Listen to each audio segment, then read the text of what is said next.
Hi, my name is Chris Eckstein.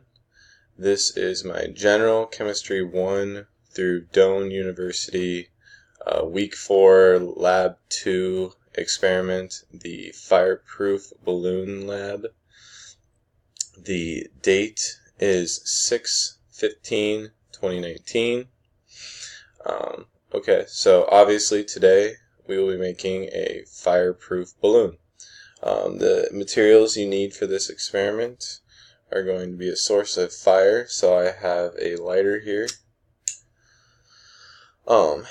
two different balloons, and honestly you could probably do this experiment with one balloon, but two would be nice. So a balloon filled with air and a balloon filled with water, as you can see that. So pretty much about half of that is filled with water there, and the other half is just air. So what we'll be doing is I will be putting the fire source under the balloons and seeing what occurs when the fire source finally touches the balloon rubber. Just because this is kind of a one and done experiment almost. I'll be kind of talking about what maybe happens a little bit more thoroughly before we actually perform the experiment. First off, I think that just through my research, I just kind of seem to think that for my experiment,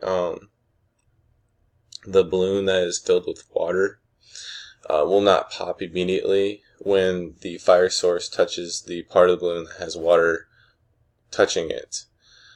So if the heat source is put right here, the balloon will not pop immediately. Although if the balloon source, I guess I can show you, touches the top portion where the air is, it would pop immediately. Thus also it would pop this immediately no matter where it would touch it. The reason for this is because when the heat source touches the balloon,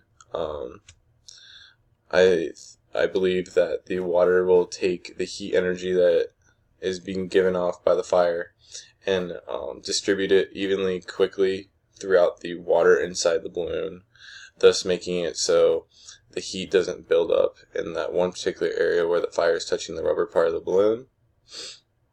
This will allow that rubber part of the balloon to stay intact and hold all the balloon together still for a duration of time that is at least longer than if the fire were to touch the portion of the balloon that just had air, because the air portion could not distribute that amount of energy evenly and as quickly as the water could.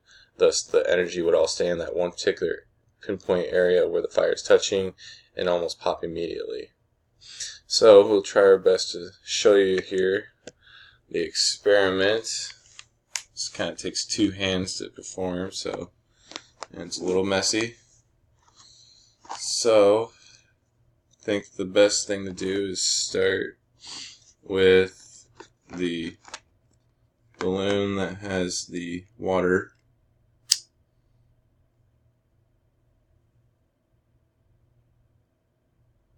And we're touching the fire to the portion of the balloon right now. You can see that there is a black smudge touching the portion of the balloon, or developing the portion of the balloon, but it is resisting the urge to pop, whereas I'll show you here quickly the red balloon, this is going to make a loud noise, will pop immediately. Woo! Little debris. I'll show you one more time with the water balloon that it will not pop immediately even though the fire is touching it. And again, you can see that burn part where the fire is touching. I will not be popping that balloon just because I don't want a mess right now.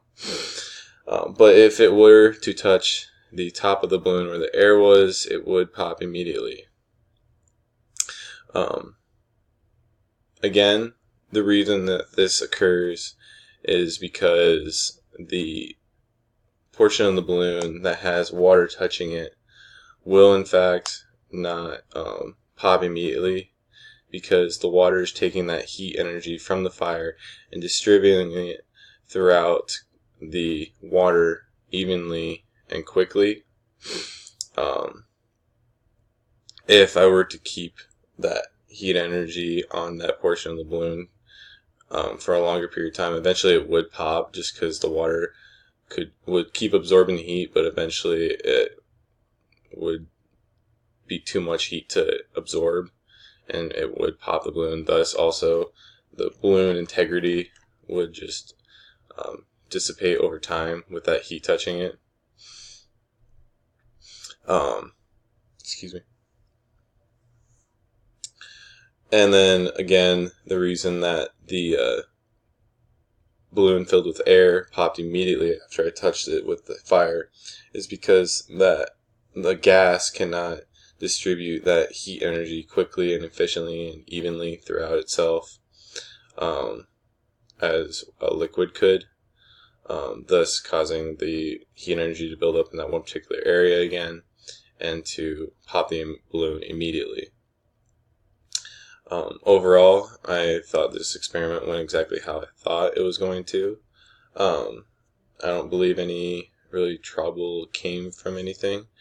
If I had to think of any way that this could have gone differently, is maybe the material of the balloon might cause some longer duration of time for it to withstand fire, but at the same time you saw that both materials of balloon were the same brand, so really that doesn't really qualify for potential error in the experiment. Possibly